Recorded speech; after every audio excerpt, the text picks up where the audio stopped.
tahun 1912, sang naga raksasa itu akhirnya benar-benar tumbang. Lebih dari 2000 tahun sejarah kekaisaran Cina hancur tak tersisa. Banyak yang mengira runtuhnya kaisar akan membawa kedamaian, kebebasan, dan demokrasi. Tapi mereka salah besar. Alih-alih merdeka, rakyat Cina justru dilempar masuk ke dalam gerbang neraka yang baru. Tanpa kaisar, tidak ada hukum yang mengikat. Dan di Cina saat itu, siapa yang memegang moncong senapan, dialah yang menjadi Tuhan.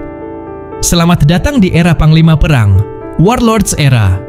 Sebuah masa paling kacau dalam sejarah modern, di mana jenderal-jenderal serakah membelah negara sebesar benua ini menjadi kerajaan-kerajaan pribadi mereka. Teman menjadi lawan, pengkhianatan dibayar dengan darah, dan jutaan nyawa rakyat jelata hanya menjadi pion yang dikorbankan demi ego penguasa. Inilah kebangkitan Sang Naga Part 2, Cina di tengah api perang. Semua kekacauan ini bermula ketika Yuan Shikai, jenderal licik yang mengkhianati kaisar, gagal mempertahankan kekuasaannya setelah mencoba mengangkat dirinya sendiri menjadi kaisar baru.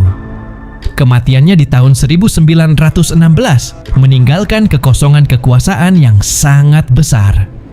Seketika itu juga, militer Cina pecah menjadi faksi-faksi kecil. Di utara, di selatan, di barat, para jenderal lokal memproklamirkan diri sebagai penguasa mutlak di wilayah mereka. Ada faksi Feng Tian, faksi Zili, dan faksi Anhui. Mereka mencetak uang mereka sendiri, memungut pajak sesuka hati hingga puluhan tahun ke depan, dan memaksa rakyat sipil masuk menjadi tentara bayaran. Negara ini tidak lagi berfungsi. Hukum digantikan oleh peluru.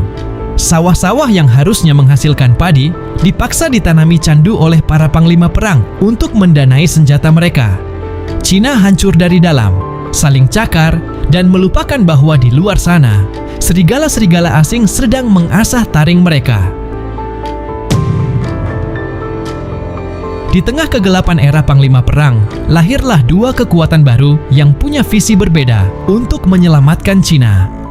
Yang pertama adalah Partai Nasionalis atau Kuomintang yang dipimpin oleh Chiang Kai-shek. Mereka bertekad menyatukan Cina dengan kekuatan militer yang disiplin dan modern. Di sisi lain, lahirlah Partai Komunis Cina yang digerakkan oleh tokoh muda bernama Mao Zedong yang mengumpulkan kekuatan dari jutaan petani miskin yang tertindas. Awalnya, kedua kubu ini bekerja sama. Dalam sebuah gerakan masif bernama Ekspedisi Utara, mereka berhasil menumpas para panglima perang egois satu persatu dan merebut kembali ibu kota. Namun, persatuan itu tidak bertahan lama. Ketakutan akan perbedaan ideologi memicu pengkhianatan baru. Di tahun 1927, Chiang Kai-shek melakukan pembersihan berdarah terhadap anggota komunis di Shanghai. Ribuan orang dibantai dalam semalam. Kerja sama pecah, dan Cina langsung terseret ke dalam perang saudara yang brutal antara nasionalis dan komunis. Ketika dua saudara sekandung ini sibuk saling membantai di gunung dan di kota, petaka terbesar dalam sejarah modern Cina akhirnya tiba. Kekaisaran Jepang, sekelompok militer radikal yang haus akan wilayah dan sumber daya, melihat kelemahan Cina sebagai kesempatan emas. Di tahun 1931, mereka mencaplok wilayah kaya Manchuria. Dan di tahun 1937, invasi skala penuh diluncurkan. Ini bukan lagi sekadar perang perebutan wilayah. Ini adalah upaya genosida, sebuah misi untuk menghapus bangsa Cina dari peta dunia. Kota Shanghai dihujani bom dari langit, Beijing jatuh, dan puncaknya terjadi di ibu kota Nanjing. Sebuah tragedi kemanusiaan yang teramat brutal hingga mencoreng sejarah umat manusia. Di hadapan moncong senapan Jepang, Chiang Kai-shek dan Mao Zedong tersadar. Jika mereka terus saling membunuh, maka tidak akan ada lagi yang tersisa dari nama Cina. Darah yang tumpah di bumi Nanjing memaksa dua musuh bebuyutan ini melakukan hal yang mustahil.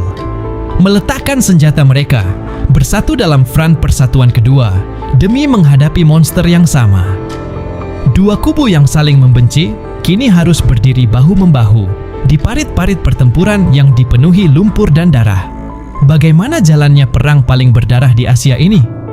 Dan bagaimana taktik gerilya Mao Zedong serta ketahanan Chiang Kai-shek mampu menahan gempuran salah satu militer terkuat di dunia saat itu?